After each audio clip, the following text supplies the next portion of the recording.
ভাই আমি যাচ্ছি খেজুর কিনতে, খেজুরের দাম ছিল 220 টাকা, সেই জায়গায় 400 টাকা। খেজুরটা কেমনে হয়? আঙ্গুর ছিল কালো আঙ্গুরটা 400 টাকা, আজকে 600 টাকায় কোনার দোকানে। আমি আজওয়ার দাম জিজ্ঞাসা করছি, বলতেছে 1200 টাকা করে। তা আমি বলছি কি তো এটা কি 1200 একদম? কয় একদম না, কিছু কমায় রাখতে পারবো। তা আমি কই এটার কোথায়? তুমি যে কিনছো কত করে কিনছো, কি 80-200? কয় আপনি কে, আপনাকে কেন বলবো? আমারে বলতেছে।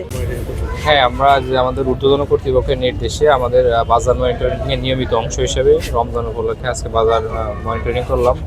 বেশ কিছু অভিযোগ আমাদের কাছে ছিল, তারা যে রমজান আসার সাথে সাথে খেজুরের দাম বৃদ্ধি, ফলের দাম বৃদ্ধি, কাঁচা বাজারের দাম বৃদ্ধি, মাংসের দাম বৃদ্ধি, লেবুর দাম বৃদ্ধি, সবকটা দোকানে আমরা খুচরা এবং পাইকারি দোকানে আমরা একটু দেখেছি তাদের মূল্য তালিকা অনেকের নাই, উন্নত যথাযথ সরবরাহ না করার অভিযোগে আমরা আজকে গেন্ডা বাজারে পাঁচটা মামলায় আজকে আমরা 13,000 টাকা জরিমানা করেছি। পাশাপাশি সবাইকে সচেতন করে দিয়েছি এবং কিছু ওয়ার্নিংও দিয়েছি যেন তারা মূল্য তালিকাটা রাখে, পণ্যগুলো যেন যথাযথভাবে বিক্রি করে, মানুষের জন্য ভোগান্তিটা না হয় সেদিকে খেয়াল রাখার জন্য তাদেরকে বার্তা দেওয়া হলো। ভবিষ্যতে যদি তারা এটা অবহেলা করে বা কোনো অমান্য করে তাহলে আরও কঠোর পদক্ষেপ নেব আমরা।